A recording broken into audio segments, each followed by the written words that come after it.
Hello mọi người, cảm ơn mọi người đã quay trở lại với channel của mình. Nếu các bạn chưa subscribe thì hãy subscribe đi nhé, vì mình làm rất là nhiều video về sách. Mình sẽ làm một cái video nói về những quyển sách mà mình rất không thích mà lại là những quyển sách rất nổi tiếng. Mình làm cái video này với hy vọng là mọi người có những cái nhìn khác khác đi một tí về những cái quyển sách này. Và không phải quyển sách nào nổi tiếng cũng rất hay. Không có ý định gây war với những fandom này. Mình biết là những quyển sách này nó có những fandom rất là mơ hùng mạnh, nhưng mà mình hy vọng là mọi người hãy bỏ qua cho mình, bởi vì đây cũng chỉ là ý kiến cá nhân thôi. Mình sẽ đưa ra một cái danh sách 7 quyển sách mà mình thực sự không cảm thấy hợp với mình, không cảm thấy thú vị, cũng như là lý do tại sao mình không thích chúng.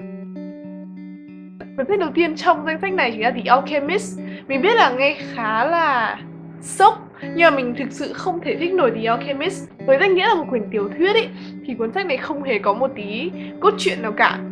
Một cuốn tiểu thuyết mà không có cốt truyện thì sẽ thành một cái gì? Mình có một cái cảm giác là mọi người đọc cái quyển sách này vì cái bài học nhân văn ở trong đó. Và mình cũng biết là cái bài học nhân văn ở trong này nó rất là sâu sắc, nó rất là ý nghĩa. Nhưng mà đối với mình ý, một cái quyển sách mà không có plot thì không phải là một quyển sách hay. Bởi vì là đọc rất là nhàm chán và cứ đọc một chút xong lại bỏ xuống. Mặc dù dung lượng thì rất là ngắn thôi, nhưng mà mình không thể tài nào mà tập trung nổi, bởi vì là nó không cuốn hút người đọc một chút nào hết ấy. Mình nghĩ là nếu như tác giả có ý định là đập thẳng những cái bài học vào mặt người đọc ấy, thì tác giả có thể viết dưới cái dạng non-fiction, self-help luôn, chứ không cần phải biến nó thành một cái quyển tiểu thuyết, nhưng mà lại tiểu thuyết nửa vời, kiểu không có một cái ý tưởng gì, không có một cái cốt truyện gì ở trong quyển tiểu thuyết đấy cả. Thì mình thấy nó không hay, không hấp dẫn, cũng không sâu lắng. Bình thường thì ý, một quyển sách nó phải có một cái cốt truyện thực sự thu hút và một cái bài học ngầm ở đằng sau nó. Thì khi mà mình đọc xong, mình sẽ tự ngộ ra cái bài học đấy và mình cảm thấy hay thật đấy, và cái bài học ấy nó sẽ ở lại trong này. Nhưng mà cái quyển sách này ý, nó rất là nửa vời, chuyện thì không hay, bài học thì quá lộ liễu. Mặc dù nó là quyển sách bán chạy thứ 2 trên thế giới sau Kinh Thánh, nhưng mà đó, mình nghĩ là các bạn nên thực sự cân nhắc trước khi đọc cái quyển sách này. Tiếp theo, đây là một bộ sách chứ không phải một quyển sách nữa, và mình nghĩ là có rất nhiều bạn đã từng thích nó hoặc là bây giờ vẫn đang rất cuồng nó. Chính là The Hunger Games, hay còn được gọi tiếng Việt là Đấu trường sinh tử. Có một cái thời gian mình học lớp 7, lớp 8 gì đấy mà cái quyển sách này rộ lên ầm ầm luôn, và ai cũng đọc. Cái chủ đề mà hậu thế giới, hậu tận thế ấy, lúc đấy nó vẫn còn khá là mới, và cái quyển sách này công nhận là một cái điển hình cho cái thế giới đấy. Đối với mình ý, thì cái thế giới đấy nó chẳng hay ho gì cả ấy. Cái tạo dựng thế giới của cái câu chuyện đấy thực sự nó không khiến cho mình cảm thấy thú vị. Mình có cảm giác là hậu tận thế mà tại sao cái thế giới nó không có một cái gì nó khác cả ấy. Cảm giác là cái thế giới ở trong Đấu trường sinh tử nó cứ phản ánh lại một cái phần nào đấy của thế giới hiện tại của mình. Và các cái nhân vật ấy, thì trong khi mọi người cứ luôn miệng khen các nhân vật thì mình lại cảm thấy các nhân vật rất là rời rạc, không có một cái tí gì gọi là sâu sắc cả. Mình không cảm thấy những cái tính cách của nhân vật nó nổi trội lên ý. Mình cảm thấy là cái cốt truyện nó lấn át nhân vật quá là nhiều ấy. Các là không tập trung được vào nhân vật nữa. Và cái quan trọng hơn cả là những cái tình cảm ở trong này ý, mình thấy nó rất là 3 chấm. Tức là ý của tác giả muốn nói là chiến tranh thì nó đàn áp rất là nhiều thứ, trong đấy có cả cái tình cảm. Có vẻ là như thế. Mình đọc nó cứ thấy nó rất là tình cảm, nó rất là gượng ép và nó không có một cái gì chân thật cả. Mình đã hy vọng là kiểu như là trong một thế giới chiến tranh thì tình cảm nó sẽ vươn lên tất cả mọi thứ, nhưng mà không. Cả một cái câu chuyện này nó là chiến tranh, đau khổ, đàn áp tất cả những thứ còn lại, và mình không thích cái kiểu đấy lắm. Các bạn là cái quyển này nó quá tàn khốc, quá nhiều đau thương, và nó cảm giác là nó không có cái gì vươn lên cả. Và ấy, những cái kiểu mà áp bức xong rồi vùng lên đấu tranh, nổi dậy các thứ ấy, cái này là một cái mô típ quá là quen thuộc rồi và mình đọc đến phát ngán rồi. Những cái cuộc nổi dậy đấy ở trong lịch sử nó có quá nhiều rồi, và hậu tận thế lại tiếp tục làm lại như thế thì rốt cuộc là cái hậu tận thế nó ở cái chỗ nào? Thứ ba thì sẽ là một bộ sách cũng khá là tương tự như Hunger Games, đó chính là Diversion. Hồi xưa mình cực kỳ thích cái quyển 1 của Diversion. Căn bản là bởi vì hồi đấy mới đọc được sách tiếng Anh ý. Mình không còn thích nó như trước nữa, bởi vì là thứ nhất là world building thì nó có tốt hơn Hunger Games, nhưng mà nó lại khá là giống với Harry Potter. Ở trong Diversion nó chia thành các môn phái, và các môn phái này tương ứng với những cái tính cách của từng người. Ví dụ như là Dauntless thì là những con người gan dạ quả cảm chẳng hạn, thì nó cũng giống như Gryffindor thì là gan dạ dũng cảm các thứ. Tức là ấy, nó cũng chia theo tính cách như thế. Thì cái mô típ này nó cũng không khác lắm, nó không có một cái gì đấy nó gọi là quá mới mẻ, quá hay ho để cho cảm giác thu hút cả ấy. Mặc dù nó là hậu tận thế, lẽ ra nó phải rất mới mẻ. Và nhân vật thì một lần nữa quá tồi, plot thì không thể nào mà tồi hơn được. Càng ngày càng đọc lên ý, như kiểu tác giả không còn một cái gì để viết nữa nên tác giả bắt đầu giết dần nhân vật của mình đi ấy. Và không còn một cái gì để làm cả ấy. Thế cho nên là càng ngày cái plot chuyện nó càng không đi đến đâu cả. Và nhân vật khi mà bị giết hết rồi thì còn cái gì để mà nói về nhân vật nữa. Thứ tư thì bộ này mình nghĩ là dạo gần đây cũng có rất là nhiều người than phiền về bộ này và không mấy người thích bộ này nữa.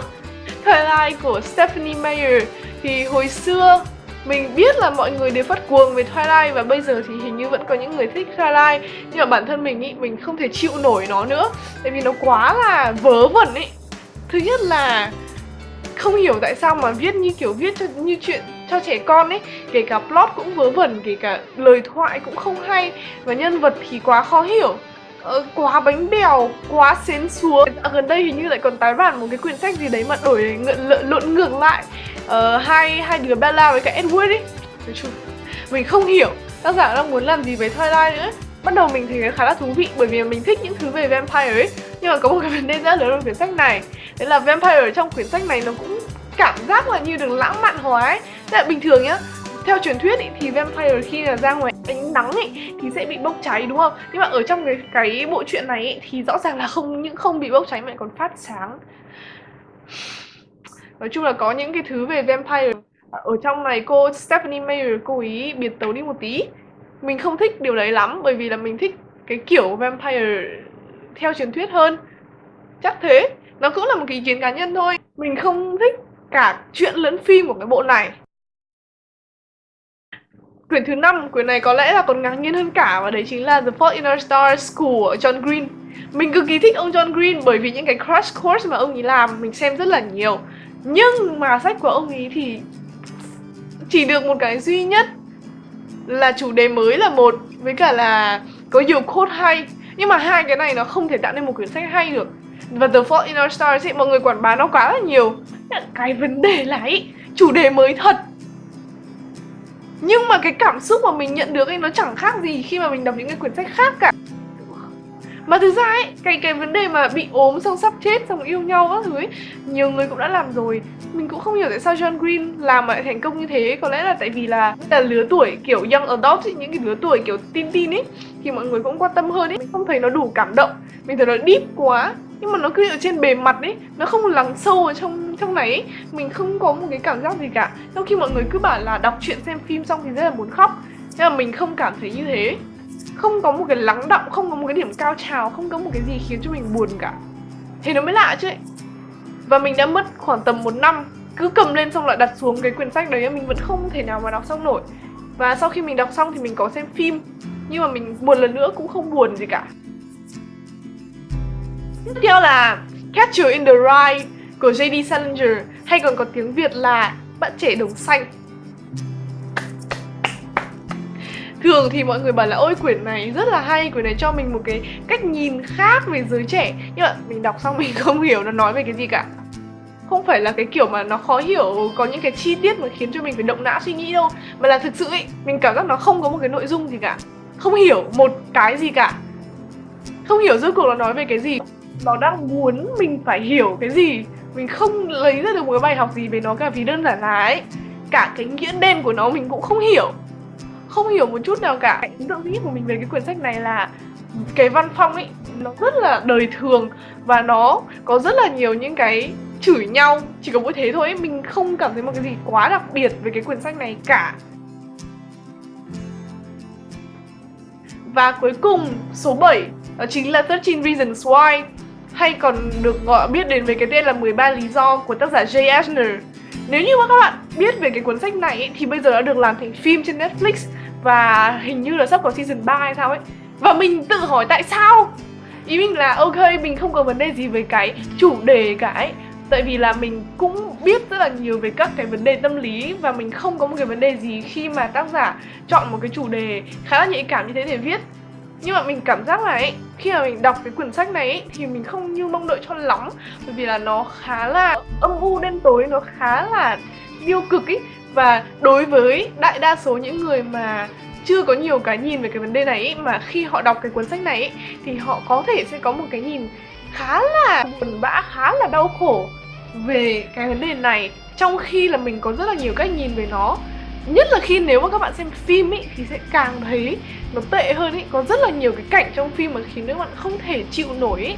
Thế cho nên là mình có cảm giác là nếu như mà các bạn chưa có nhiều những cái kiến thức và cũng không sẵn sàng để đón nhận những cái tiêu cực trong cuộc sống ấy, thì mình nghĩ là chưa nên đọc cái cuốn sách này vội, mà hãy đọc những quyển sách khác dễ tiếp cận hơn, có một cái cách tiếp cận nó dễ chịu hơn ấy. Cái quyển sách này nó ám ảnh cực kỳ luôn ấy. Ra bản thân mình thì mình đọc mình không thấy nó hay lắm. Mình cảm thấy mọi thứ nó cũng cứ dần dần trôi qua thôi. Bởi vì là cái ý tưởng 13 đoạn ghi âm thì rất là hay, nhưng mà cái cách mà tác giả thực hiện nó ấy, thì mình đã không thấy thú vị, không thấy điểm nhấn. Tại vì 13 cái cảm giác nó cứ như nhau ấy, nó chỉ là 13 cái thôi mà. Nó có phải là tự nhiên đến cái thứ 5 thì nó là cái cao trào đâu ấy. Nó không phải như thế, tất cả nó đều ấy. Thì tức là đối về cái phần cốt truyện thì mình không thích lắm. Về cái phần ý nghĩa thì mình có đề cao, nhưng mà căn bản là cả cái quyển sách này mình thấy nó không phù hợp với đại đa số mọi người. Thế thôi.